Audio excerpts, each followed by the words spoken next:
Following the runaway success of Ridley Scott's Gladiator in 2000, $465 million in business at the box office and 5 Academy Awards, including Best Picture, the director fantasized for years about making a sequel. Finally released this Friday, Gladiator 2 stars Paul Mescal as Lucius, the now-grown son of Russell Crowe's Maximus, who was forced to fight in the Colosseum years after witnessing his father's death. The sequel delivers blockbuster-worthy action set pieces and sprawling sets, but also noteworthy are the costumes, from frequent Scott collaborators Janty Yates and David Crossman, who drew on 19th-century painters and the brutality and opulence of ancient Rome for their elaborate designs.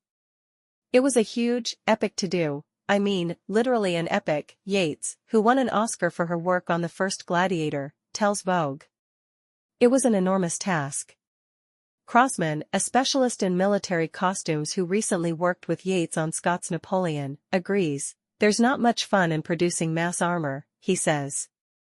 His team pre-fit hundreds of extras for the multi-location shoot. "We had to do hundreds and hundreds of sets, and it all had to be in Morocco by certain times," he continues. "We were making it all over the world, in New Zealand, Budapest, England, and a lot of it was just arriving the day before we shot. I don't think I've had any other job where I've had so many people on planes with 10 to 12 suitcases."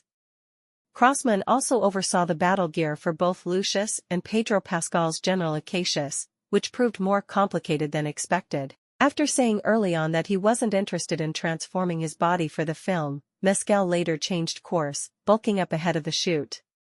This meant that Crossman and his team had to adapt certain costumes already in the works, including a pale, hand-woven leather cuirass molded to Mescal's torso, to fit his evolving physique. "Normally, you don't see anybody until a few days before you shoot, or their availability is always limited," Crossman says. "The lucky thing was Paul was on stage in the West End while we were starting on Gladiator at this base in West London, so he was able to come and see us a few times. We just kept going as his body changed shape, so we were able to keep up. And I think he toned to a nice level.